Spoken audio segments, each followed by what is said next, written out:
Hey everybody, welcome to impromptu weekend stream of the Drifters Atlas presents Ascension World Building.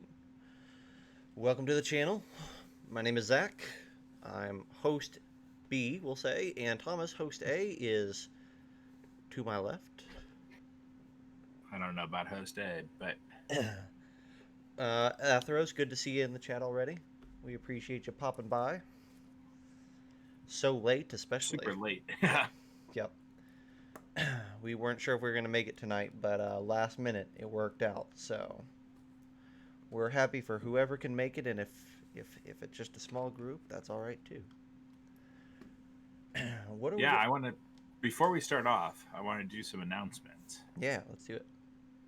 So first off, I want to say congratulations to Talon and Claw, Yeah. whose Kickstarter ended today. Mm-hmm. He did pretty good, if you ask me. Yeah.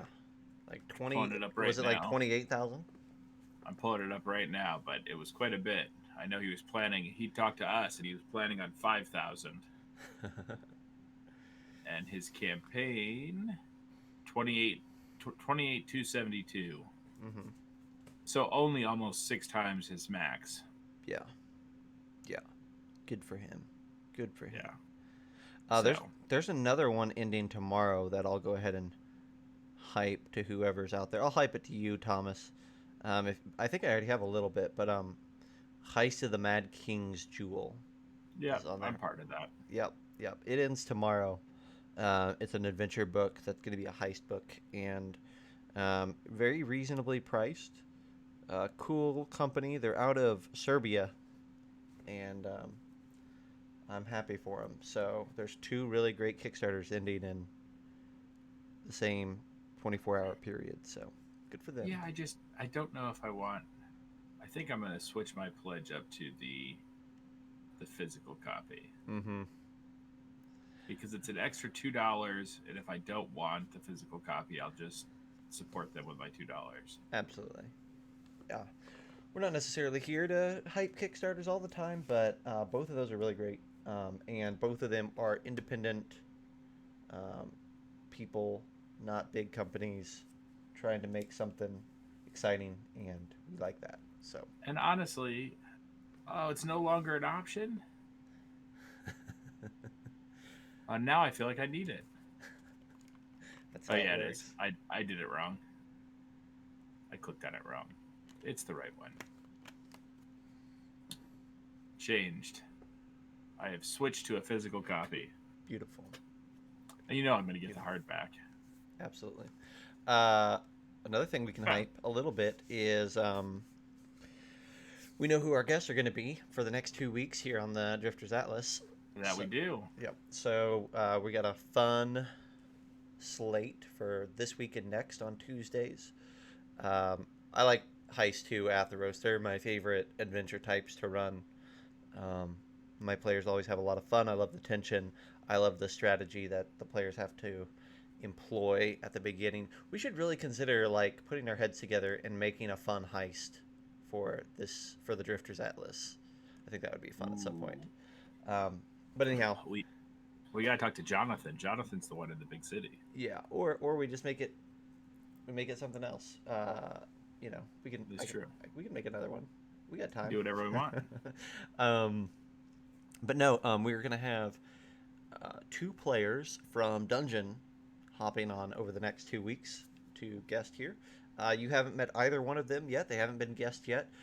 Alex is going to be a guest this Tuesday. He's a friend of mine from way back. Alex Um, plays Ode on Dungeon. yes, He plays Aud, our Aud, Aud, yes, our nature paladin. yep.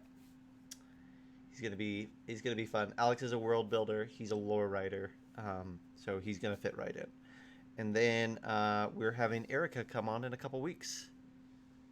Nice. Yep. Erica, who plays Aolin. Yes, Aelin is our Shadarkai, um, Shadarkai blood hunter. Yep. So that's gonna be fun too. I We're know. I know your other friend, um, I know your other friend couldn't make it because of some connection issues. Are they still looking to Yeah, get a time in at some point? yeah, we'll get them on a weekend stream, I think. So Or on a weekend stream? Okay. yeah, we'll figure it out. Oh yeah, Atheros, we could definitely like that would be fun to do like a Seven Pirate Kingdoms heist, yeah, yeah, Yeah. we could do something really interesting.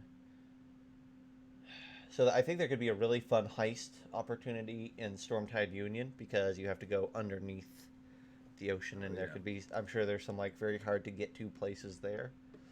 Um, I'd also love to explore some of those bigger towns on the northern end, like Schooner's Sanctuary or Galleon's Guard, or this other one that we haven't even um, designed yet. Yeah. Yep. Especially if it's a heist for Fibrum. Mm-hmm. Yep. I'm feeling it. I'm Yep. feeling it. I'm I ready. think I think there's something to be said with that. So maybe we'll put that on the burner, see what comes up. So what do we want to work on tonight? Are I'm we gonna clean up this Fey? Or are we gonna do something soon? Something else completely? Yeah. There's probably an argument that these we could spend some more time on these giant islands. I think that's a fair argument to be had.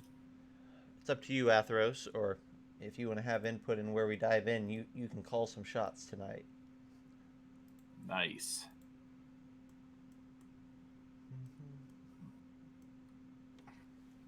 Uh oh. There's an update to Legend Keeper. There is. It's a little one. At So some point soon, I'm gonna need your map again. yeah, I'll kick it over after tonight, so you'll have an updated one. Mm-hmm. So let's see. Let's at least start here with the Cloaked Islands. I think we could do some more fun things there. I think we were on a roll on Tuesday a little bit that we had to cut a Yes. little short. So I think that there's still some fun to be had there. So Um, far on the Cloaked Islands, I have volcano here leaving steam over the islands. mhm. Giants love the volcano. They believe that the god pushes them up from the sea. Maybe it has a Fibrum activated volcano, hasn't been at rest since the fall. Mapping The giants are mapping out the islands because they believe that their god is telling them what to do. Trying to keep their god asleep. Gods aren't where you're at. Gods are who you are. So I'm not sure. I was trying to remember exactly what went with that. Gods aren't. Oh, because the giants didn't believe in sort of the ascension aspect. Yeah, yeah, My thoughts is that a higher kind of check would be able to tell there is something off special about them. We were talking about something special about like the smoke or something. hmm Maybe magic is carried into the markings of the bodies. hmm So One of the things that I think Athros or David or somebody pitched right at the end of the stream last week or last Tuesday that I've been thinking of for the last several days is this idea of maybe the clouds have some substance to them, some physicality, so that um, they hide things better and they're harder to maneuver through. And I thought that was a really cool idea. I don't know, like, they wouldn't be like iron hard, but like something that you don't just pass through, kind of like puffballs or something like that. Like you would collect them as you were passing through. I thought was like a fun idea. If you sailed a ship through, it'd get mhm. caught in the sails, and you'd have to like go scrape the clouds out.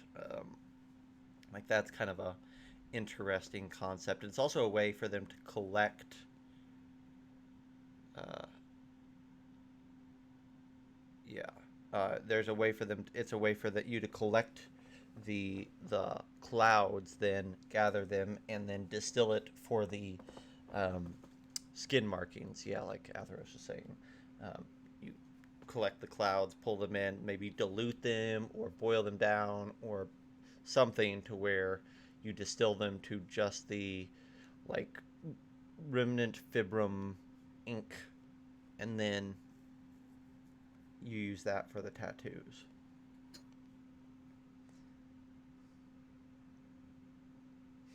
So I like that idea a lot. Um, and I think you also have some play in that these islands are kind of encircled by the Fae, by the Evershift. Mm-hmm. So it's still kind of that weird oddity going on. Maybe it's a byproduct of their proximity to the Feywild.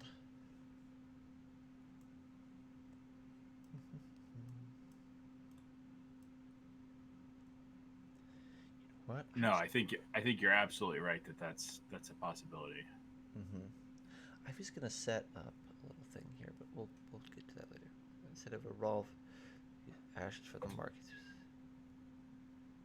Yeah.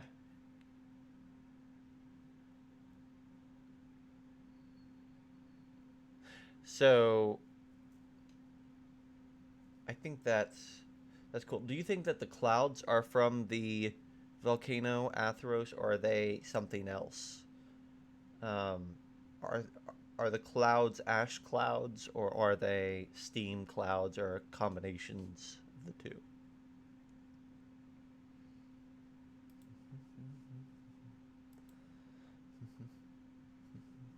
What do you think, Thomas? About I think they are. I think they are mostly steam, and we talked about the steam maybe being an off color. mm-hmm. Yeah, we talked about it being like a slight green tinge or something like that. Yeah, was thinking that instead of the raw fibrum, they could use the ashes from the markings, but since the volcano is filled with fibrum, they still get magical arcane properties. Yeah, I think that I'm on the same page there. It's not a true fibrum; it's a byproduct. Um, I think that that's interesting. Bear with me, guys. I'm going to try to give us a little bit of background noise and see if this helps our stream a little bit. You guys can hate it, and if you do, we'll turn it off. But Oh no! yeah, bear with me. Oh, you're good. In regards to the fog, what if some sort of living being, like the fumes from the lava, touched the ocean when infused, became live, and thus was always shifting? It can become thicker at will. Do you see that, Zach? Mm-hmm. Mm-hmm. Kind of a cool idea. Mm-hmm. Some sort of monster that becomes bigger as we. Okay, there we go.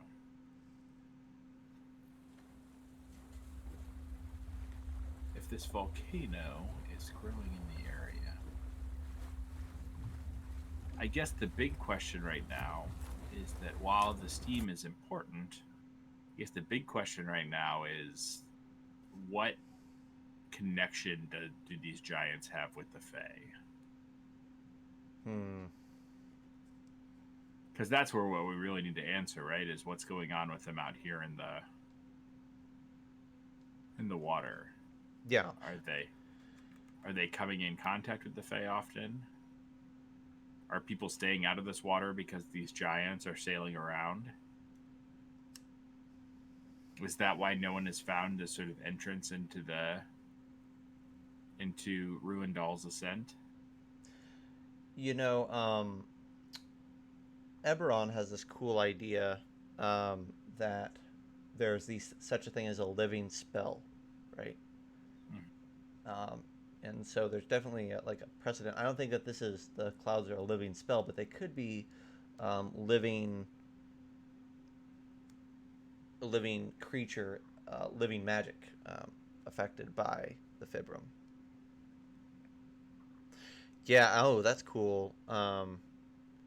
Atheros. I like that it's seen as like a demigod or a secondary god, the clouds itself. I think that makes sense. Is that like so we talked about like there's the god that sleeps there's the god that sleeps underneath or whatever that they're trying not to wake. That's probably like a primordial god of some sort.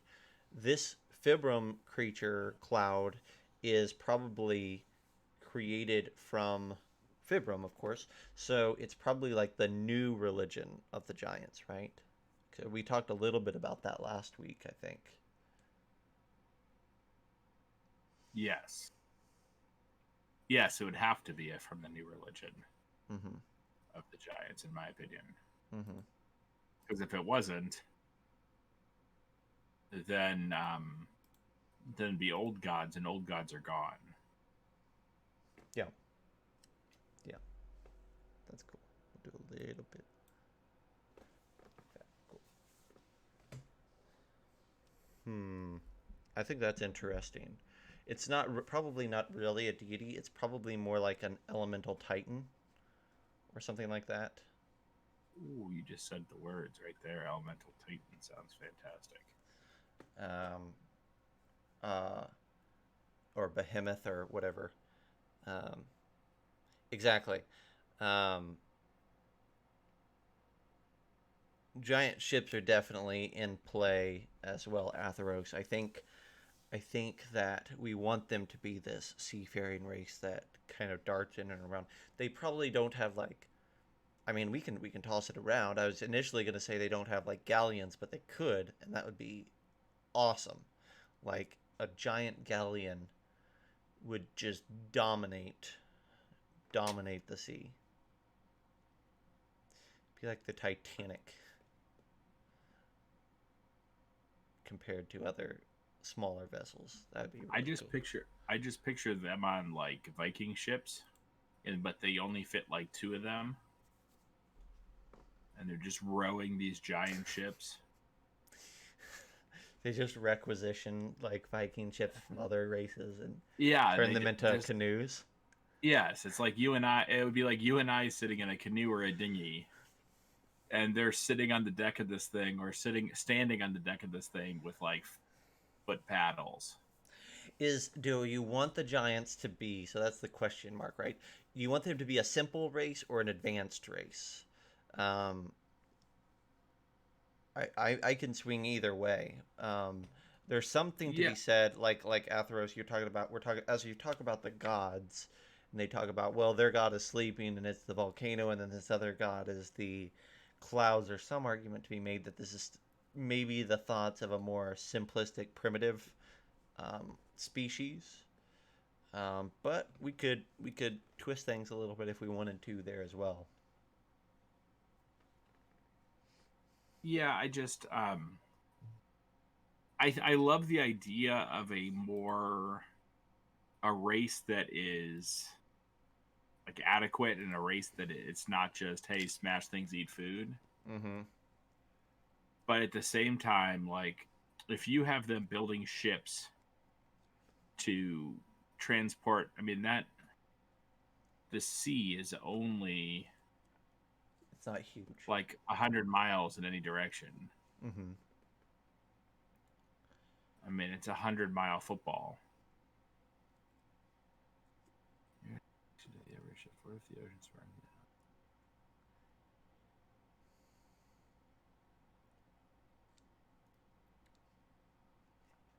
Yeah, I think that's cool. Like, it's a place where people get lost, just like the Feywild's next to it. But this space contends with the ocean or the sea as well, and so between the weird tides and winds and clouds, you're gonna get lost if you enter it very quickly, and then on top of all that, there's giants.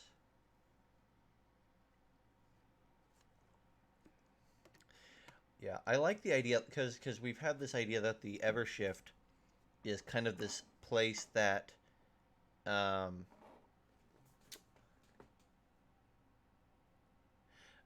the Evershift is this Fey thing, which is from like the old gods, and it's kind of a remnant of what was. And then we have the crater, which is the kind of the birthing place of the new gods, and that magic. And so the cloaked islands are kind of where those two things converge. and there's a Mm-hmm. lot of chaotic stuff going on there. I like that. I like that. Maybe there's an argument that one who dwells in the Feywild long enough can have an understanding of its chaos, and one who lives long enough near the crater can learn the harshness of the new rules.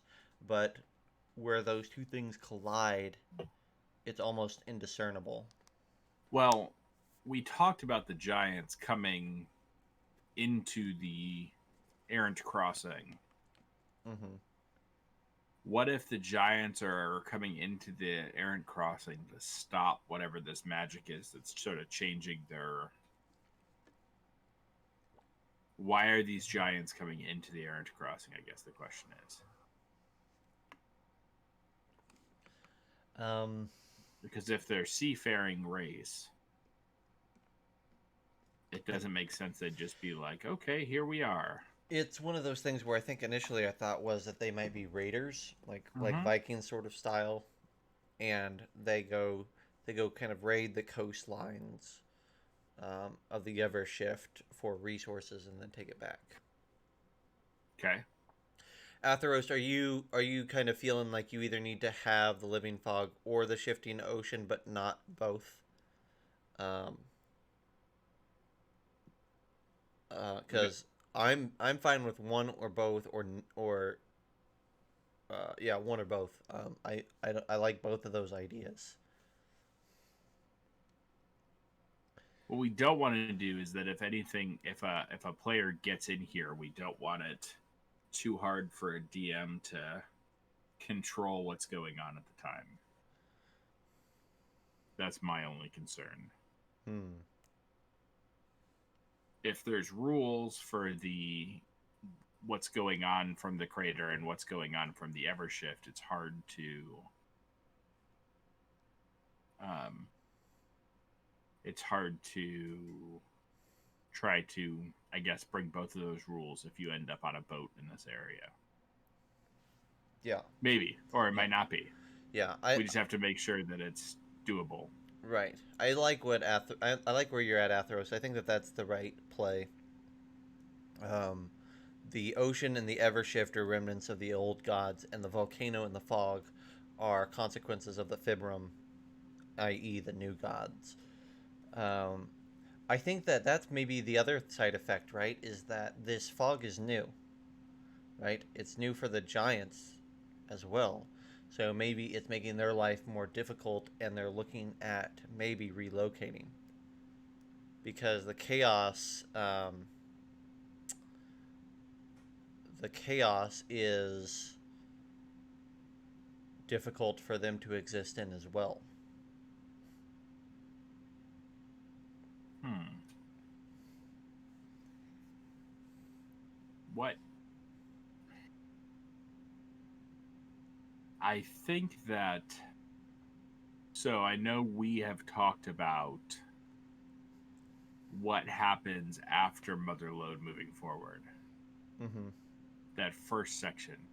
Yeah. I think that as they enter the errant crossing, they probably are told to keep the fog to your right.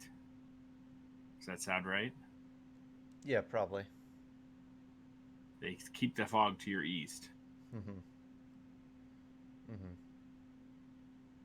Oh, the ocean never should remember to. Oh, God's a volcano and fog consequences of Fibrum. Yeah, that's why I was between one or the other. That gives them reason to go to the crossing. Yeah, if they're trying to relocate,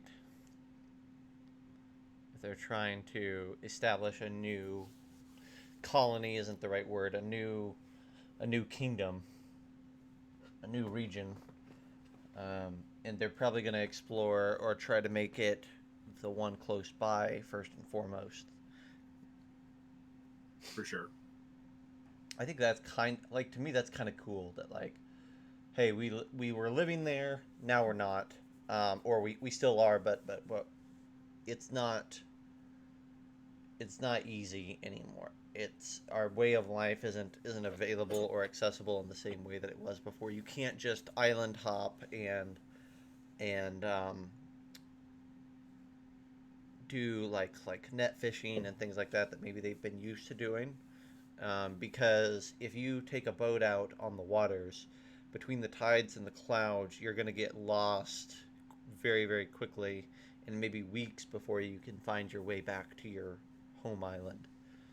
Um, Do you think that the sea has more islands than are on the map so far? I think those are just the big ones. I think. Okay, so you don't think that like somewhere here in the heart of the sea there's more? You mean like down this way? Yeah, There could yeah. be. There could be some like small. Like we could add some certainly. I was just wondering that if these are island hoppers, Mm-hmm. as you say, um, would they need to have islands to hop back and forth to? Mm-hmm. Mm-hmm. It depends on how many giants there are, right? It's a good choice because if hmm, If there's like a few dozen, then you're probably good. If there's a few hundred, then yeah, you're gonna need more islands.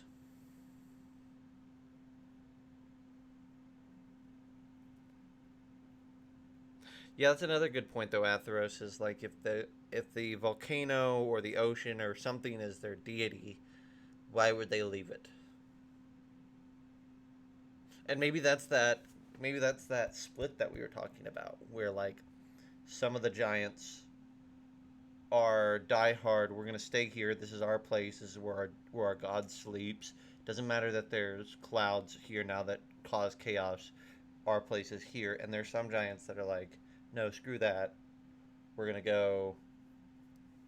Like we're gonna go where living is simpler, and where we're not having to put up with all this, and the gods can take care of themselves. Yeah. um, it's a very good question.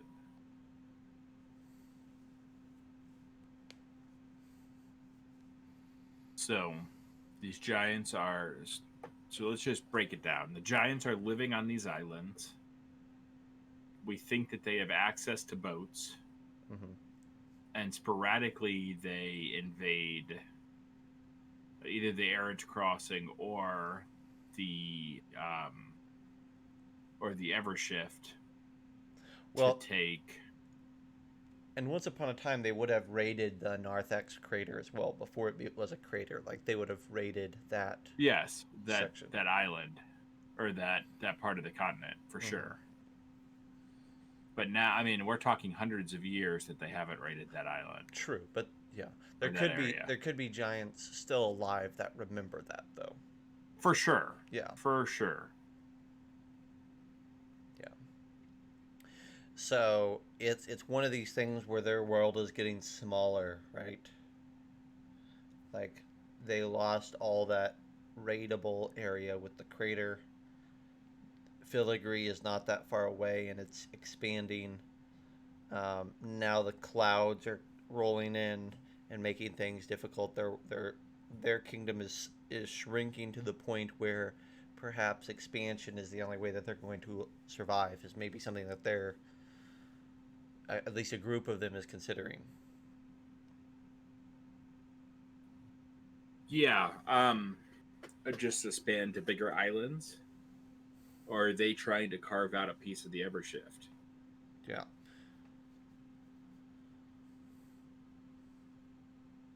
The Yep. others could be like the other islands are also extensions of our God. We could leave this one for him, her, they alone, and jump to another one on the sea.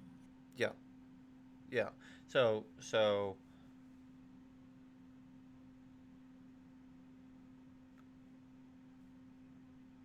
I like the idea.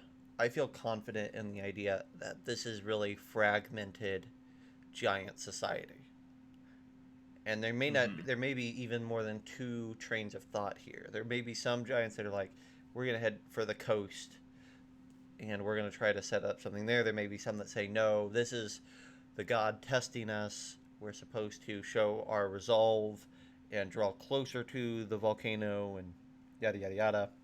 Mm-hmm. And there could be some giants that are like, no, we're meant to, like this is business as usual, and we shouldn't allow it to stop our way of life. We should continue moving through these islands, and keep our life as consistent as we possibly can. And that allows you to have like instead of like for maybe the last several hundred years giants have been contained to the cloaked islands, but now you could have giants in a lot of different places because they're fragmenting, and some of those fragments will end up here, there, and beyond. There was a time, right, where we had talked about like a giant showing up in a completely different area. I think that idea didn't get far, but like I love the idea that like maybe that was with a different product, but like I love the idea that it just like jumps um, all the way over. Maybe in the pirate kingdoms, there's all of a sudden giants there that were never there before because one giant ship sailed for 2 weeks. Ah, that is an awesome idea, though. That you're sitting under the water in Stormtide Union or something, and all of a sudden you see just giant paddles in the water. Yeah, yeah.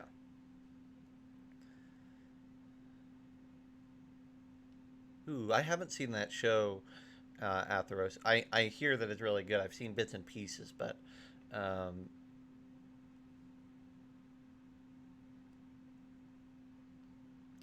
yep, yep. I think that that's the right call. Fragmented, um, and what that's also going to allow is for less giant density on these islands, right? So now adventurers, you could have adventurers go there, and they're not just going to be overrun with giants because they've fragmented and dispersed. Um, so that could be interesting as well. Kind of opened it up for a bit of exploration that hasn't happened before. Yeah, I mean, I think we're going to. I mean, when we put out the book for Ascension, we're going to have to be able to talk about the area here so players can go there if they want to, Mm-hmm. and a DM knows what's going on there. Mm-hmm. Mm-hmm. Yeah. So, I mean, I know that's one of my goals, at least, is to have at least a vague idea of the entire map. That way, when players decide that, hey, this is where we're going to go, the DM can at least have some preparation. Mm-hmm. Mm-hmm. Exactly. Yeah, there's going to be a write-up on the Cloaked Islands, and so that could be a thing. Yeah, I think that like there are some settings that have this idea. I know like Colville's city of capital, like you can just see giants walking through because they're kind of a race like any other. And I think that that's not the case right now, but it could be the case 100 years from now in this setting, as these giants like look for other places to exist. They might end up kind of ingraining themselves in larger cities and established kingdoms. It's also a kind of cool idea that thinking down the road and thinking about more product and things like that we are looking at, it's kind of a cool idea also to have it be that maybe our next book starts with not our next book, but our next product outside of this continent starts with giants landing at this continent, right? And Oh yeah. finding people. If you're cutting back to lore, because again, what we want to do is we want to build a product that supports everything that everybody's already helped us with. Mm-hmm. If we're going to knock back to lore that we've already built, if the next one, if we're going to talk about like let's say south of that, Mm-hmm. and the giants have left through the crossing here, the sundered crossing or the severed gate or whatever we decide to call it down here. Severed Gate. Yep. Is that the official? Is that what we've gone to? I think so. Severed I think Gate? Severed Gate is the current thing, and probably the reason it's called the Severed Gate is because that probably used to be an actual land bridge, but when the crater hit, it kind of was disrupted, and so now that's a new channel called the Severed Gate. Yeah, so think about the next stories talking about people leaving through the Severed Gate and traveling south and arriving at whatever is south of this map. Mm-hmm. That's a pretty cool idea of you starting off as this like giant. Yep. Uh, So Atheros, you got it right. Like, yeah, I think that that's a good hook to get them to go to the Cloaked Islands. If you wanted to set an adventure there, you can have giants raiding elsewhere, and maybe somebody from Filigree dispatches you and says, "Go find out what's going on in the Cloaked Islands." That usually was where the giants kept to themselves, but now they're showing up all over the place. Something's going on there. We need to send you in to infiltrate, and oh see what can be geez, resolved. volcanoes are always the perfect adventure for a Pokemon game. Every single Pokemon game has you go fight somebody in a volcano, but that way they can put all their fire Pokemon in there. Yeah. I know you're my age, Zach. Mm-hmm. You have to know about the whole send you to a volcano so you can go fight things. I'm not a Pokemon person. Never have been. Never have been. Jeez, Yeah. Atheros, back me up. Yeah. I have I have no clue your demographic or age or anything like that, but back me up that every Pokemon game had a volcano. I believe you. I believe you. Um, Or back me. I've only played like one or two Pokemon games, but I'm just old enough to remember when the first one came out and buying it for my original Game Boy. All I um, got was an LOL. yeah, he's catching up to us. Um, okay, so I think that like I feel pretty good about the Islands at this point. Um, I've typed nothing. What should we be? I um, will. Uh, Copy and paste this whole chat. I'll fight through it later. yeah, there you go. Yeah. No, I think the things that I like are, um, we'll scroll back up here because Atheros contained it in a great way. Um, the the ocean and the Evershift are remnants of the old gods, and the volcano and fog are consequences of the Fibrum. Um, uh, they had some discrepancies amongst them that divided the tribe. Uh, and then the thing about the Vikings, where they're like moving around. I think all of that is really good information. Good job, Atheros. Yeah, I am not. I Nothing against Pokemon. It just wasn't my thing. So nothing against anybody whose thing it was. He must have hated fun. Yeah, that's what you should get out of this: is that I hated fun and everything to do with it. Um, nope. Well, not too long after Pokemon his age, he was out playing second edition, so I can't say much. I probably while you were playing Pokemon, I was trying to learn Elvish. That was my type of fun at the time. So similar. I just didn't know that fire types sent you to volcanoes. I learned that magic rings, sent you to volcanoes. That's fair. Um, cool. Hey, I've got a little thing that I want to flesh out a little bit, so maybe we can do that for the next part of this stream. Yeah.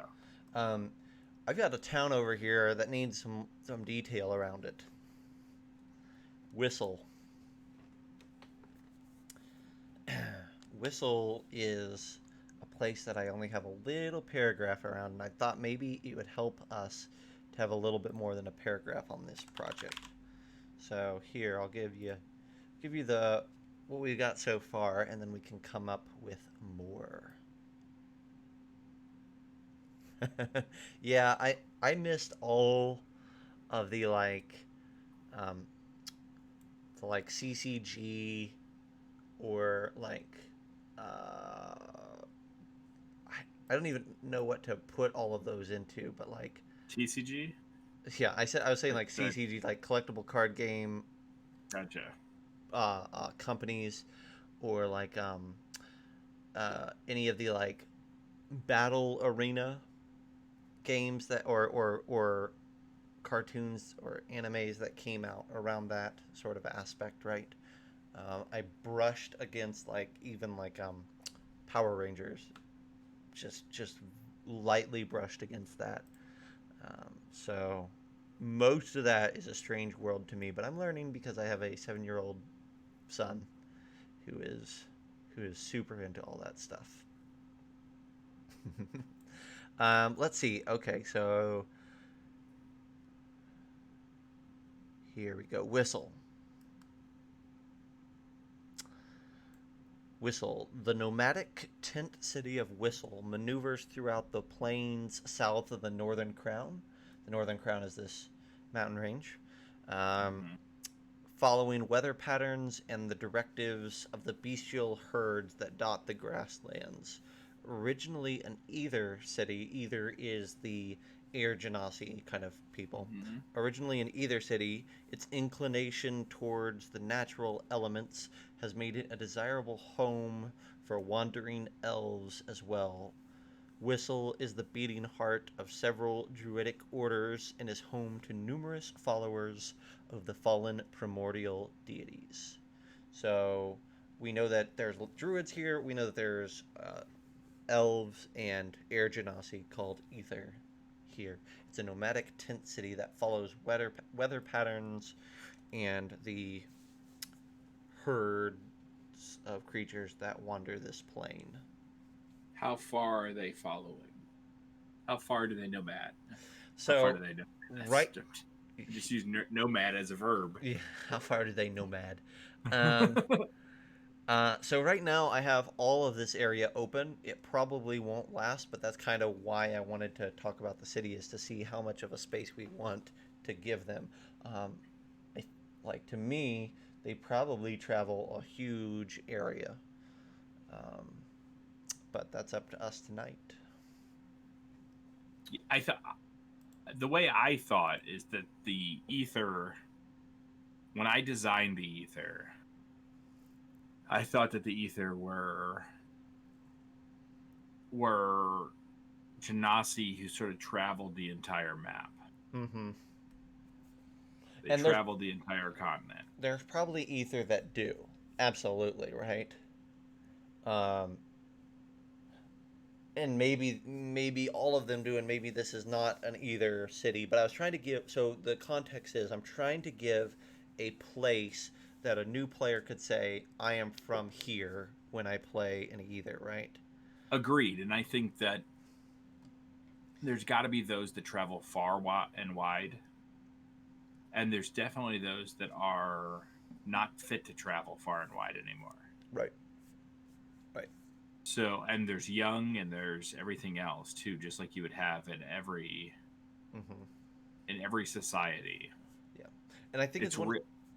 it's one of Go those ahead. things where like in small numbers it's easy to disperse, but when you start getting like things clumping together, clump, you got either, and then you got some elves that come in, and then you got druidic orders, and all of these things kind of starting to bolt onto it. It becomes more clunky to move that all across the continent, and so maybe this bigger mass kind of has a set rotation or a because kind of confined itself to this area simply because it's slower to move that massive of a group.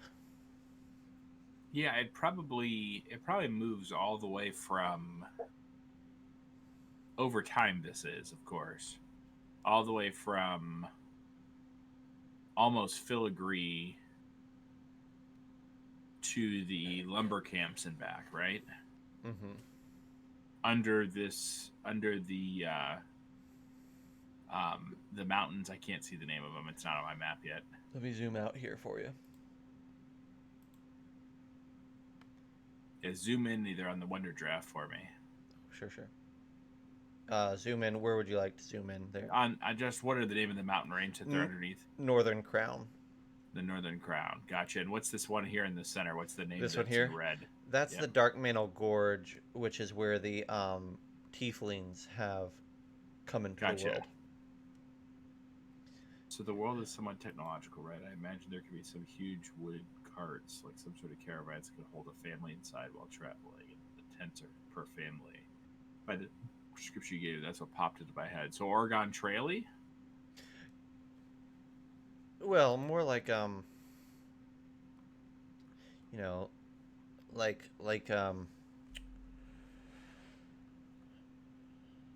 there are some of those like large tents and some of like the Middle East interactions there and some of the people that inhabited that area, right? Um, One of my favorite things to do in any single world that I build and bring players through is to have a traveling curiosity cart. yeah.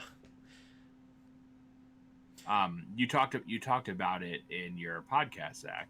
To Oh shout yeah. out a podcast, you talked about why at convention stuff they're not doing Fate Shed anymore, but how you can give your players some still sort of that convention feel. Mm-hmm. You can do that with like uh, a traveling cart of curiosities or something, Mm-hmm. and they do this well in a lot of the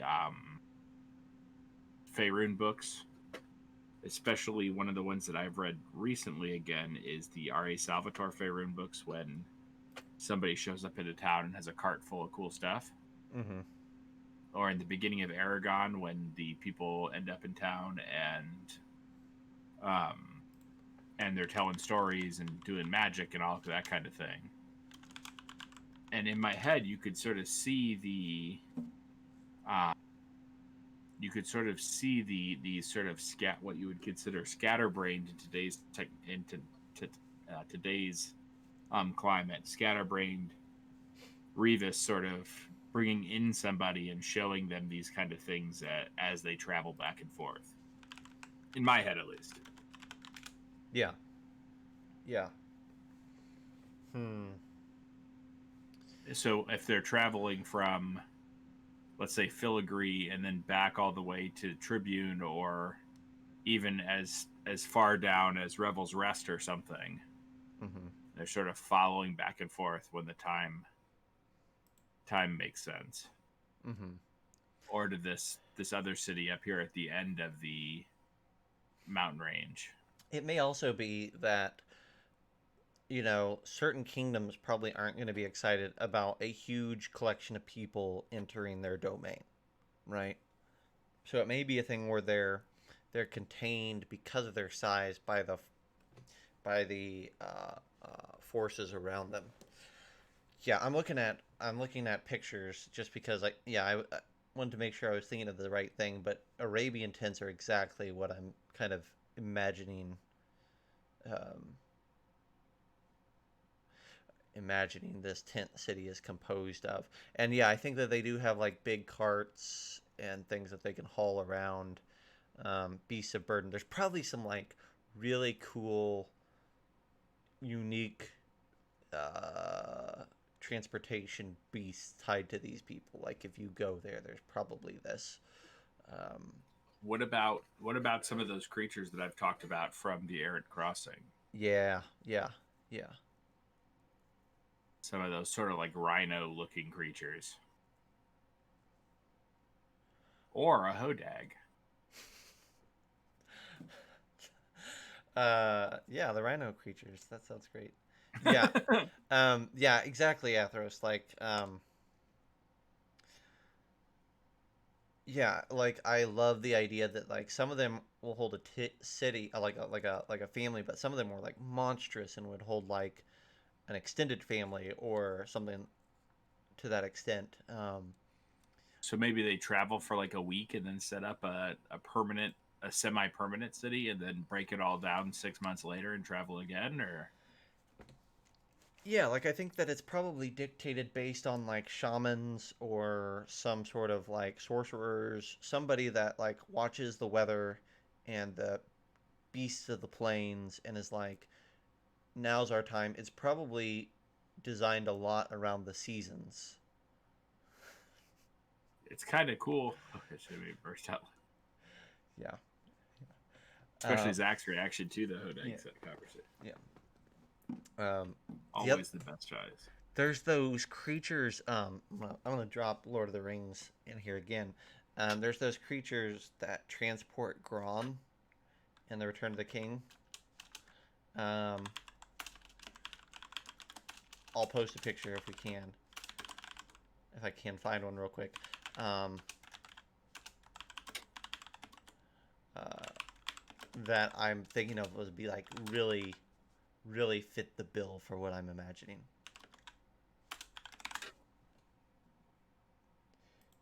Images. Yep. There's like a half-second clip of them. Here we go. Let's see. It's a hard to find message that got delivered to the trash shaman. Yeah, I love the idea that like maybe your players are in Tribune, and then all of a sudden across the plains you see this whole crowd of things showing up, and then they just park outside the city and they send like emissaries. Yeah, yeah. And Tribune's like, God damn it! We haven't seen these people for 2 years. Yep. Do we really want to deal with them right now? Last time they came, they didn't leave for 6 months. Mm-hmm. Mm-hmm. Yeah, that's what I'm imagining is like there's some cities that have said nope, nope. There's no room here. You need to you're kind of outdated anyways. Yeah, see these creatures here? It's kind of hard to see. I apologize. Here, we'll do this one more time. One more time. Probably everybody gets it by now, but now I'm on a mission. Oh, Gotcha. There they are, right there. Boom.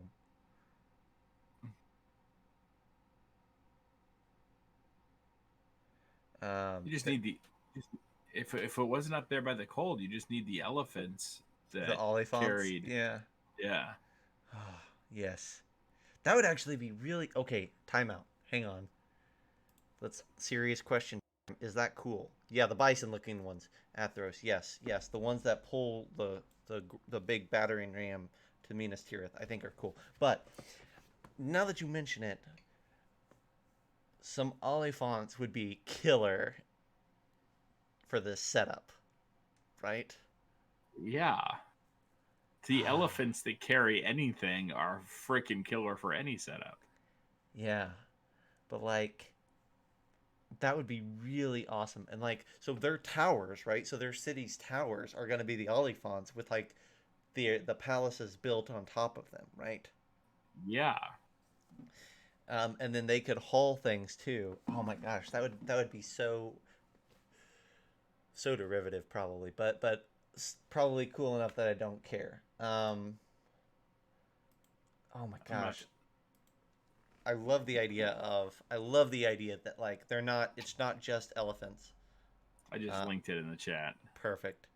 I love the idea that it's not just like Oliphants wandering around. What if they were mammoths? You're coming from the cold. Yeah, like monstrous mammoths. Yeah. Yeah. Yes. Exactly. Like the first thing you will see is this dust cloud, right? Yeah. Like from miles away, you'll see this dust cloud, and then as it gets closer, you see like these mammoths, towering mammoths that rise above the walls of your city, like moving towards you. You're like, hell no, like.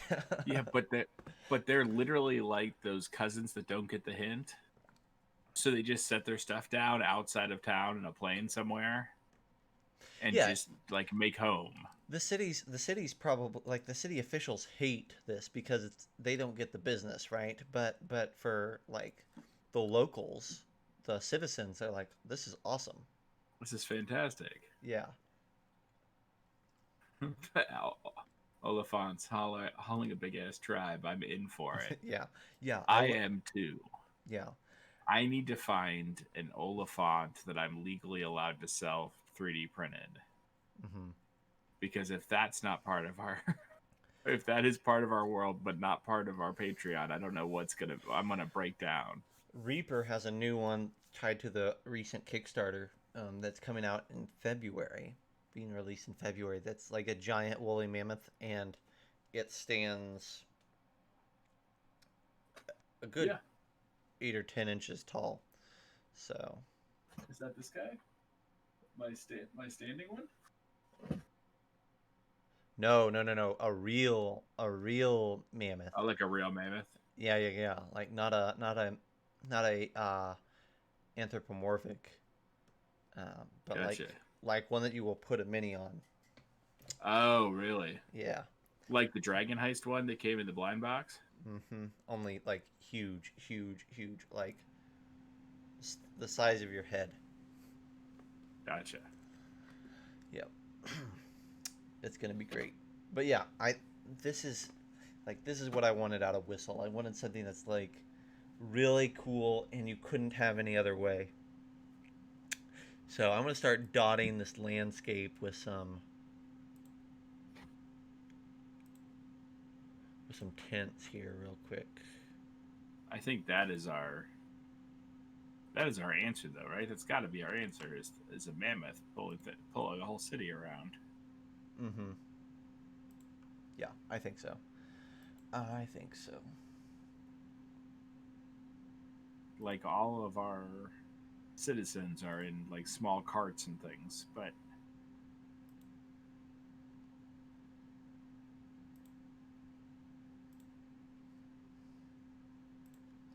I love it.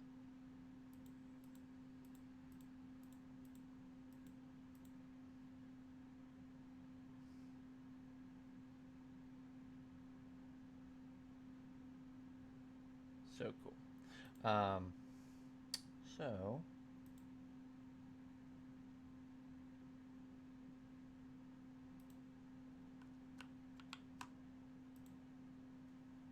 clean this yeah, up I a just bit think more. that like city officials and things like that live on top of these elephants, and so is there a way to lower these structures off of the mammoths? Yeah, they're gonna have like a system of pulleys and things. I think that's really gonna allow for that sort of interaction.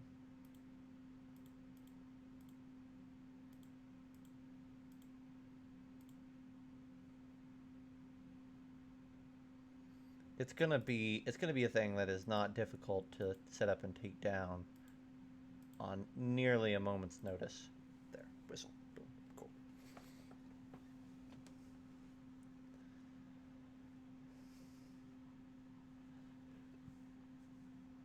Love it.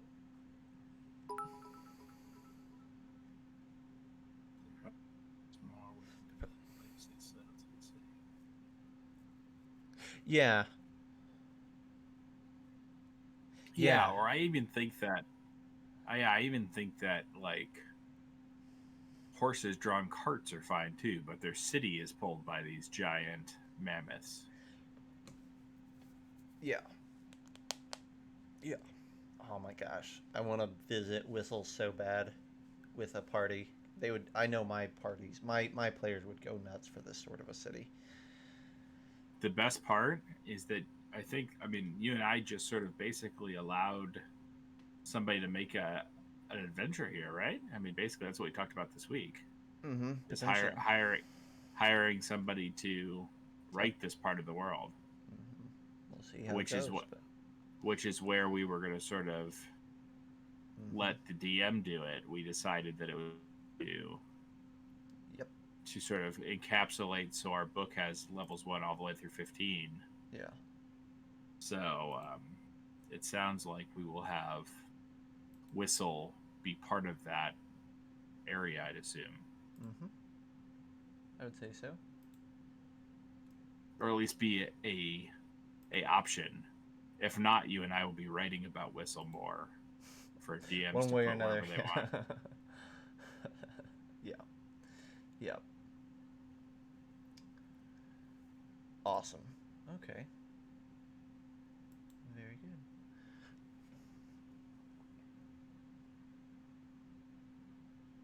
Just talking about Twitch. I'm not sure what bits do for us, but I keep getting awarded bits, so I've been spending them.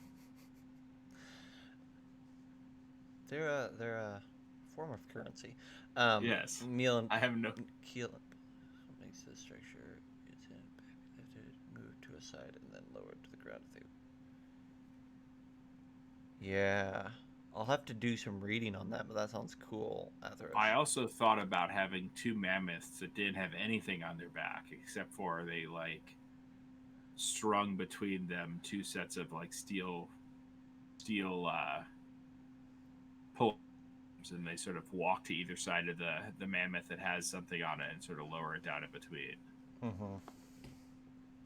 I love the. I mean, like, there's definitely like a part of the reason that you don't mess with Whistle probably is because in a moment they can go from city mammoths to siege mammoths, right?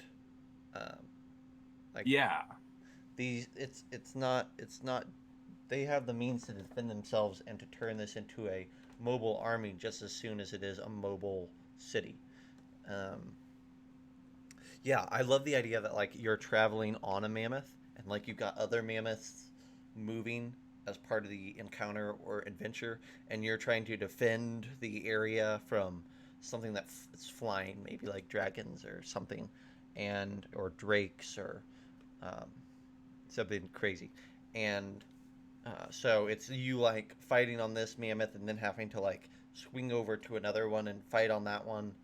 Um, and you can like climb up and around and on it. Like that would be so much fun. Yep. Yep.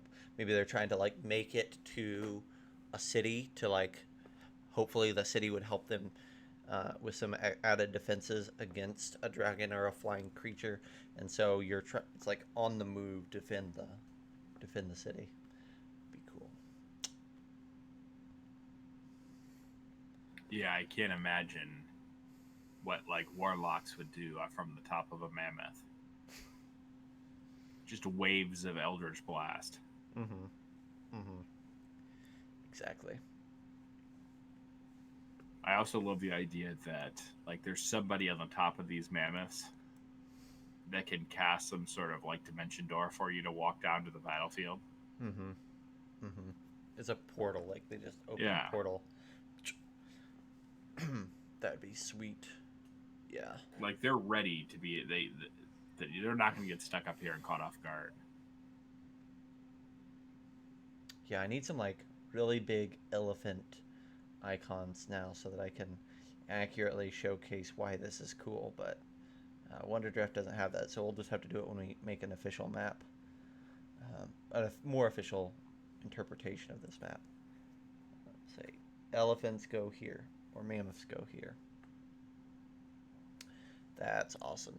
I kind of feel like you almost need this huge empty space now for that massive of a city. Yeah, I think that and I think there needs to be a 25-mile wide path or something that they go back and forth in. Mm-hmm. And at the very least, even if they don't come in contact with Whistle, they see the devastation that Whistle has left on the land walking back and forth. Mm-hmm.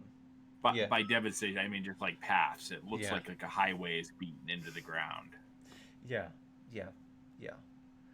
Can you imagine how much one of these creatures is going to eat? Yeah. Um, yeah, I think that like each one of these is supposed to be 25 miles, right? Each one of these squares. Yes. So I feel like I mean that's probably still a small area, but I think that kind of plays into it, right? The world is shrinking. It's kind of a theme going on here. Um, so I love the idea that they go all the way down to filigree. Gnome City, no, Filigree, and all the way to the Gnome City. Oh, they like go through the wind shears. Yeah, so like maybe there is a wide swath or a swath of trees missing in the wind shears, like by the coast or something like that. Yeah, there would be this like yeah, I think that that's cool. I think that Athros, like, that's a really interesting idea that, like, the whole city is built on this, like, system of ropes connecting these mammoths. Um, I just, I just think they go all the way down to Revel's Rest because of the fact. Can you imagine these gnomes trying to figure out how to make these mammoths work even better? yeah, yeah. The gnomes are That gonna want to get their seems mitts so on a mammoth. freaking cool. There's probably like a sweet like black market thing where like the gnomes are trying to get their hands on like a mammoth calf so that they can like um, they can raise it and study it and outfit it and train it for things. Um, yeah, I think that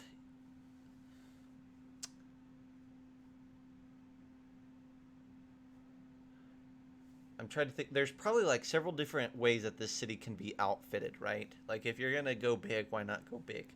So like you can have the tent city, which is more mobile, but you could have like there's probably like bridges and like rope bridges, plank bridges, and different more structured things that can be set up and then erected, like a collapsible wooden city that can be erected for a longer term stay. Yeah, I love the idea of like a drawbridge that sort of rolls up, but it's got like two pegs that it comes down. So like two mammoths come close to each other, and then they roll it out and peg it into like these hooks on the other side, and then there's a bridge from mammoth to mammoth. Mm-hmm. And like you see like the collapsible like tin cups for like camping. I love the idea that like there's Mm-hmm. a whole building that is collapsed down, and when they raise it up on the mammoth, like click click click click click, it's like a 3-story building that's just self erected on the spot. I love the idea also of some sort of like, if this was Revis originally, maybe there's some sort of magic, right, that has connected with these buildings to make them lighter or something. I'm not sure. Mm-hmm. Well, a cool thing also Atheros is that a lot of the creatures here are going to be air genasi, so they don't even necessarily need like they can kind of levitate where they need to go and reach higher portions on this mammoth without the need for any sort of like ground development. Um, yeah, and Were you that's cool too. were you a Harry Potter fan, Zach? Minimally, Jeez, all my childhood is just ruined. yeah, yeah. I'm Uh, so, like in the beginning, in the first book, they meet centaurs in the woods, and the centaurs have this sort of divination-y, sort of airy background, right? mm-hmm, And that's how I see anybody interacting with the Revis. That they could really care less what you think. They're more worried about like the weather patterns and everything else. So they like show up into town, and let's say they're showing up into Tribune or mm-hmm, Tribute, and Tribune says, "Oh crap, these people again," and you can see them from 40 miles out or something. So it takes 2 days for them to get there. But when they get there, it takes them another like day and a half to send somebody over to the village or to the town. And once they get to the town, they're asking to speak to somebody, and all their conversation is like, "Oh, the weather does not look good here today." And they're like, "Oh, the sky is beautiful. What's going on?" And he's like, "You'll see. All you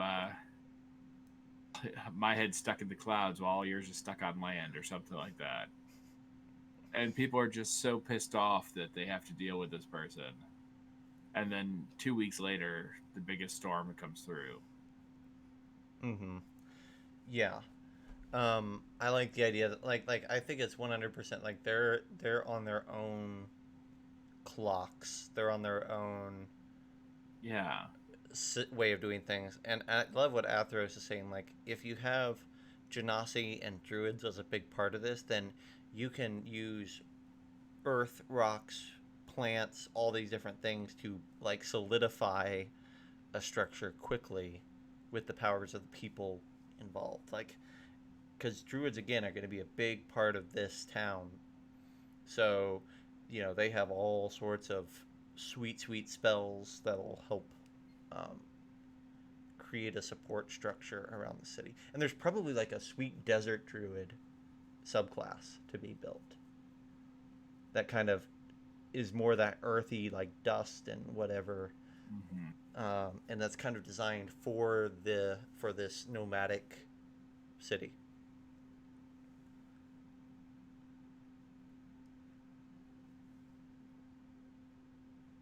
It's a druid of the north, maybe. I don't know. Yeah, it's they always do circle of, right? Like that's the kind of the way that Yes. you do it, circle of. So like in my mind, there's one that's like circle of the dust. Um, yeah, exactly. Athos. Like I think like this is not a city built to convenience or for the convenience of guests. It's a city built for the whims of its inhabitants.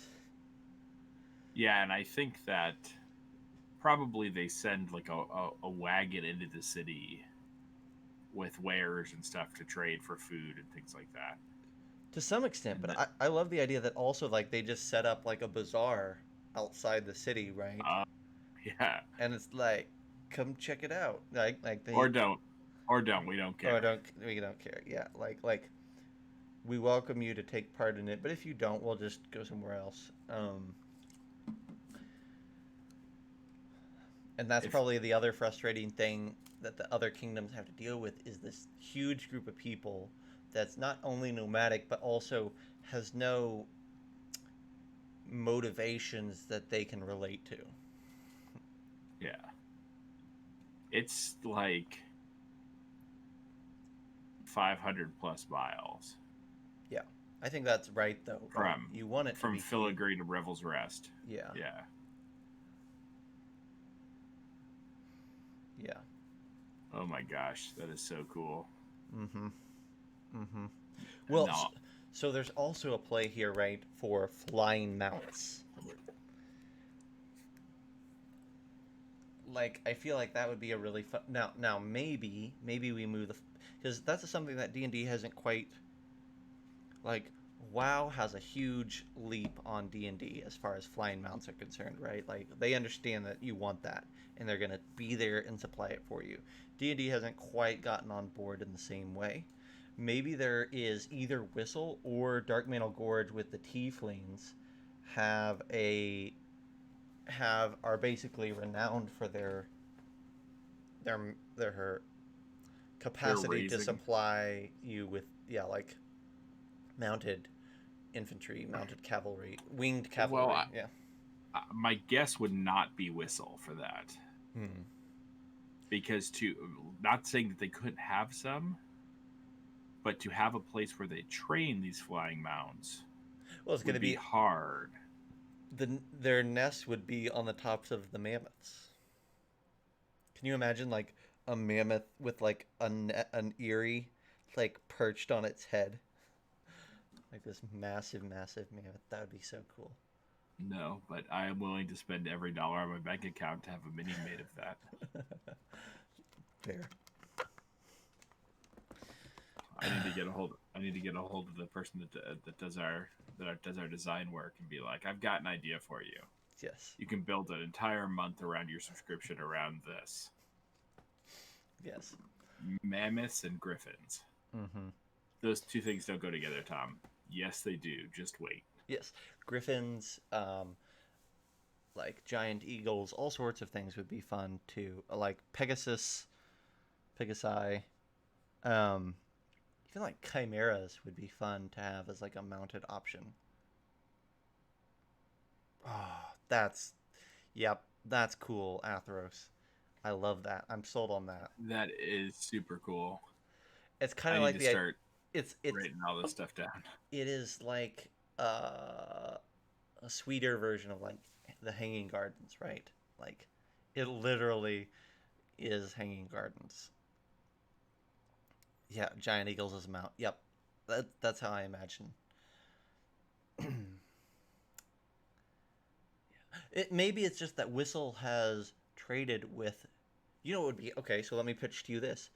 Perhaps Dark Mantle Gorge raises because they're kind of in the mountains anyways. Maybe they raise these creatures and train them, but Whistle is their way of selling them, like distributing them, right? So Hmm. there's some winged creatures, but it's part of what Whistle kind of does on commission for the tieflings at Dark Mantle.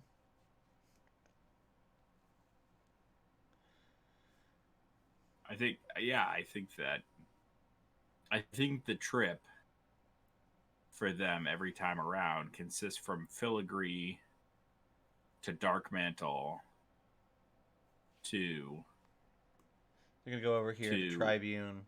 Tribune to Revel's Rest and back. Yeah, yep, and they're kind of collecting the exactly Atheros. They're exchanging goods in each place, and it's kind of like the Spice Road or something like that, where Yeah, their willingness to do the route is what earns them enough money to then subsist, enough resources to subsist on their own, because no one else does that consistent route to Revel's Rest from Whistle or from Dark Mantle or from any of these other places. yeah. Their round trip is 1,000 miles. Yeah, I mean, yeah. that's a hike. Yep, they could have. They'll probably have some flying mounts as kind of like a royal guard. Like, yeah, I think that's the right way of putting it. Like, they're gonna have a few because they traded for some and they like them and they want to show them off and all that. But they probably don't keep them. I'm gonna pitch to you, tieflings riding pterodactyls or pterodons. Tell me that's not awesome. That's not the scariest thing you've said today. Yeah. Uh, I think that could be really cool if you're like, yep, there's the tieflings are known for their flying mounts, and their mount of choice is this pterodon. Uh, Just what about these giant bats? I know it's far fetched, Atheros. I feel that. Like anytime you bring dinosaurs into D&D. I mean, there's a reason that dinosaurs are kept in Chult, in the Forgotten Realms, right? Like you need them out of the way where it can be bizarre, but it doesn't interrupt everybody else's uh, standard uh, standard operating procedures. Ooh, rocks would be cool too. Yeah, like uh, now I know what you mean, but I immediately was thinking of like the demon Varrock, right? Like like that would also be awesome. So yeah, either one I'd be happy. That's one of my tricks as a wizard whenever I play a wizard. One of my tricks is to ask, because wizards always ask to look at books anyway. I always ask for information about jungles and deserts, and if we're in Forgotten Realms, about Chalt. And then they're like, "This is what's in Chalt, and it's this, and this." I'm like, "So I've seen and know about a dinosaur?" And they're like, "Yeah, you would know. It would tell you about T Rexes and things." I'm like, "Great." Awesome. And then when you hit level Summon. 8, you can when you hit level 8, you can polymorph into a T Rex, That's awesome. which is the best thing to do is to polymorph somebody who's not expecting it Now, would you into a T polymorph in? Rex. If I was your DM, I would say you can polymorph into a T Rex, but it's a two-dimensional T Rex because all you've ever seen is a drawing. Paper Mario. Yeah, like a strong wind will send you 1,000 miles. Think Uh, about that paper cut with those teeth, though. oh Whew. yeah, yeah. You look scary from one side. you're you're basically invisible if they turn. Um, Oh, stealth T Rex. no, that listen, we're definitely far fetched at this point. That's DM's fault. DM Yeah, told me that I was fair, fair, basically invisible if I turned sideways. fair. That's my mistake. We'll fix it in post. I'm gonna look up real quick just because I'm stuck on this and we're almost at the end of our stream time here. But I'm gonna look up and see what types of flying creatures are OGL available, and then if we need to make our own, we can do that certainly. But I'm curious. Basic rules, and then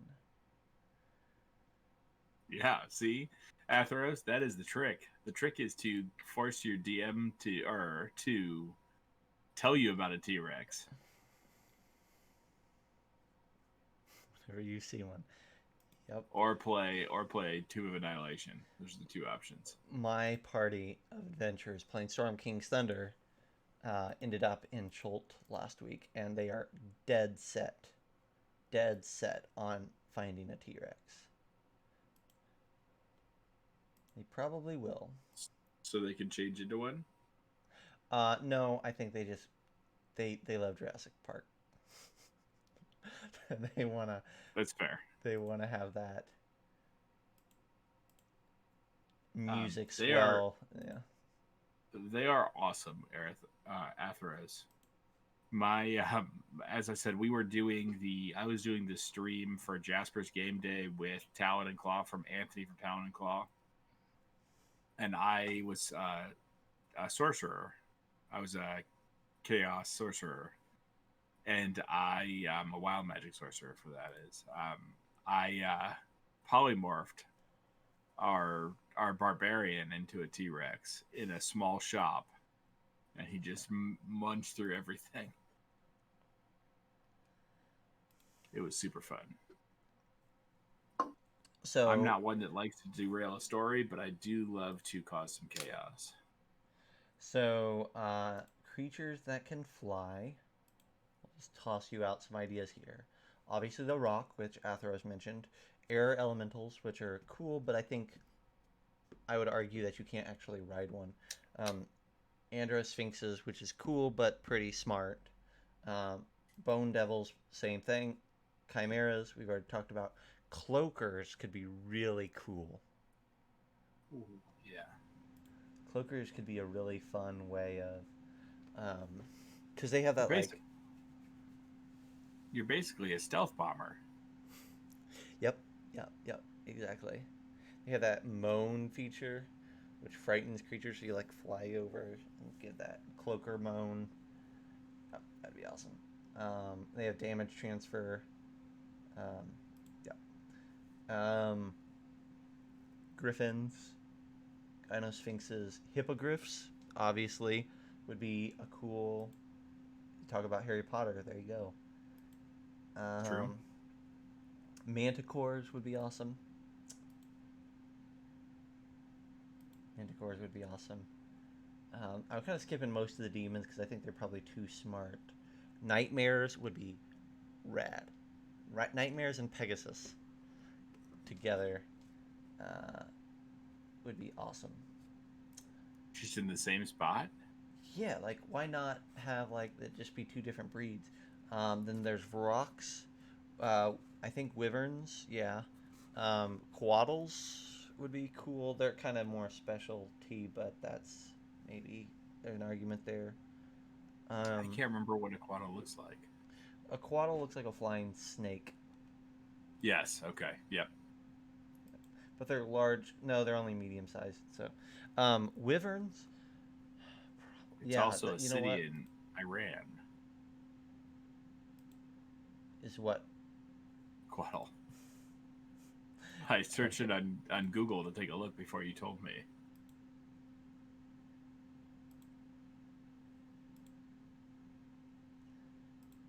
Drakes aren't drakes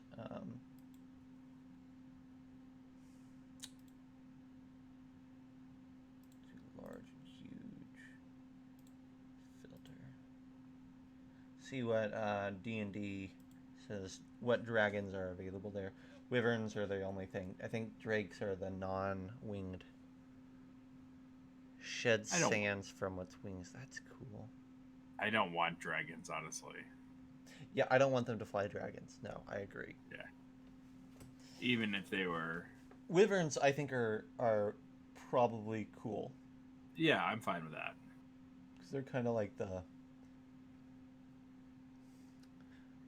they're the Neanderthal version of a dragon. They're barely intelligent. Yeah. Yes. That's cool. Yeah, variation of Pegasus that sheds sand from its wings. Like, I think that that's kind of a fun, like a sand Pegasus. I think is a fun idea. Um, oh yeah, that makes sense, Atheros. Gosh, that at this point, I think that like D&D. My wife talks about this a lot. She's a writer and talks about how D&D just steals everything and not just steals it, but then twists it to fit Interesting. whatever they want it to. Yeah, whatever they want it to fit. So, um, yeah. I was at work and I picked up I think it's the second edition or the advanced edition Oriental Adventures the other day, and that's sort of rough to look at. Mm-hmm. I can imagine. I mean, it's not bad. There's nothing in there that's bad, but it's sort of just like tongue-in-cheek Oriental Adventures. It's not really anything that my Not, guess is I have no Oriental background, but my guess is that it's pretty far off from. well, the fact that they're using the word Oriental probably is your first Yeah, clue. it's fair. God bless them. I think that would be so. Like, I think scrolling back up through, I think rocks are awesome. I think that's like probably something um, that the tieflings maybe keep for themselves, or is very very expensive. Cloakers, I think, are probably like, oh, man, I want to have cloakers out like out and about on the surface because I think that's a cool mount. But I think it probably is like cooler as like a hardcore villain's mount, right? It feels cool in that way. I love the idea of something just like skeletal as the villain's mount. Mm-hmm. Something as soon as you see it, you're like, oh, that person's not good.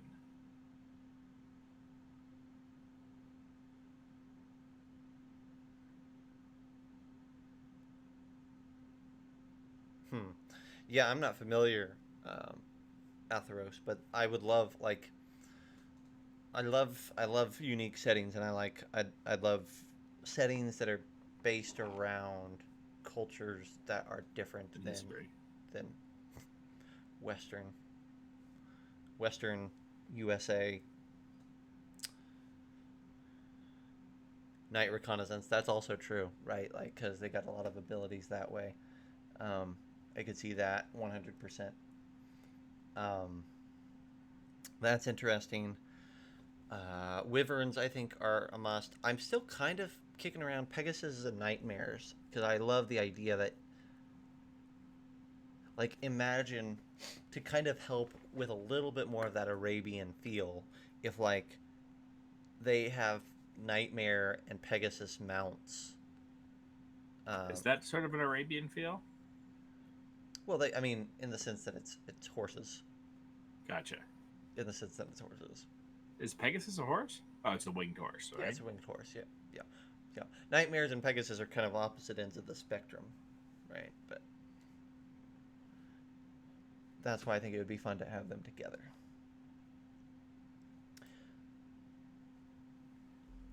Um, we'll probably kick around some more here, but I feel like we're probably at a pretty decent stopping point. What do you think, Thomas? Yeah, I think that's probably right. I think that Winged we're feline as a right mount. there. Hell yeah! Like that would be awesome. Um. Is there any equivalent to that currently? I mean, maybe like the Manticore would be the closest, right? Um, Manticore, the Chimera, but like there's a winged lion. There's a winged lion. It's called like the Golden something in the Theros book that just came out. Nice. Let me pull that up, but I just was reading through it. We can talk about that real quick. Because that Theros book is amazing, folks. Body on the Sphinx or Metacore stats. Yeah, exactly. Boop, boop, boop, boop. I'll pull this up real quick and we can do a quick chat. There's also a winged bull in the Theros book. Here's the... Okay, so here is...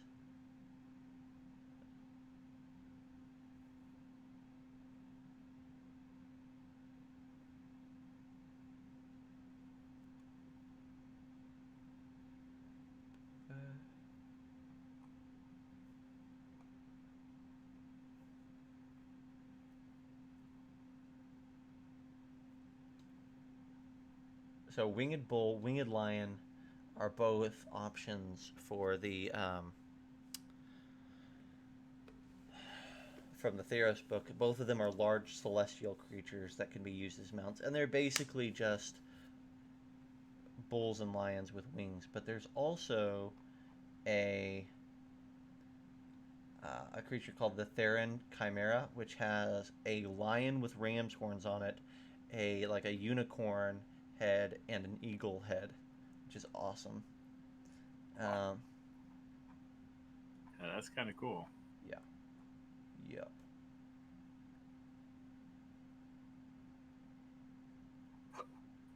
There's a creature called a fleece mane lion, which is exactly what you imagine. Like it's a lion that looks like it has like the wool of a sheep for its mane, and it looks so good. The artwork in this book is incredible. I'm super excited for it. I haven't even looked at it yet. Yeah, I would What's say the that release?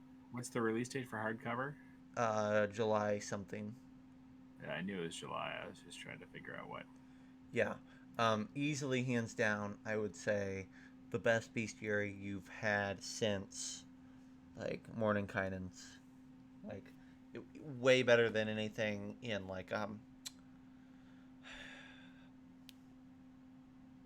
gosh, Critical Role's book or something like that. Oh, here it is. It's called the Gold Forged Centennial. It's actually a winged ram that is a large construct that flies, which is probably something that a gnome would build. Yeah. Oh, that is a great idea for like a little helicopter, like a little mechanical helicopter that runs on like a permanent run on Fibrum. So, That so it's would just be like a little helicopter that's got like a place in the back, like they do for the flux capacitor. that'd be cool. Atheros, let's see. What if the families in Whistle deal with different things for commerce? One specialized healing, there's a specialized healing spices, so on. Yeah. Yep. Yep. Exactly, Atheros. There's a lot of nods to that uh, Greek mythology, of course, with the Theros book, and so I feel like because D&D kind of already has a lot of that flavor, the Theros book is really easy to integrate into your existing games. So, I'm so bummed that I'm not getting the special edition cover because I don't have any other special editions. It's so beautiful. it's really good, yeah. Um, I like the idea, Athros, of different families specializing. It's 100% going to happen, right? Like, it's that's just how the world tends to, how cities and organizations tend to lean, is they tend to specialize, and so I like that. Yeah, yes, I think I think that that's the thing. That's the tricky thing about Whistle that we have to keep in mind is that it's a druid society at its heart. So it's not going to have probably any constructs in it. It's not going to have. It's not going to be a place that you go to buy like metal weapons and armor and things like that. It is it is what can be harvested from the land and put to good use, and not what can be ripped from the earth or what can be forged in flames. Yeah, plants and byproducts. Critter byproducts, they probably will have like tanned hides and things like that too. I can For imagine. sure. Cool.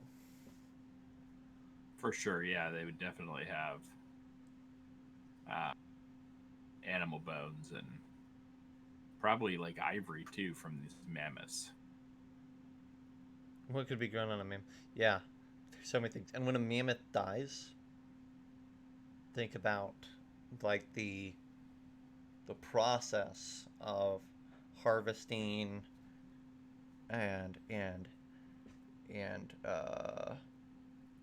putting to use all of the components of that huge creature, gargantuan sized creature. And it has to happen with not regularity, but every generation has to have seen a mammoth die and um, been a part of that ritual, right?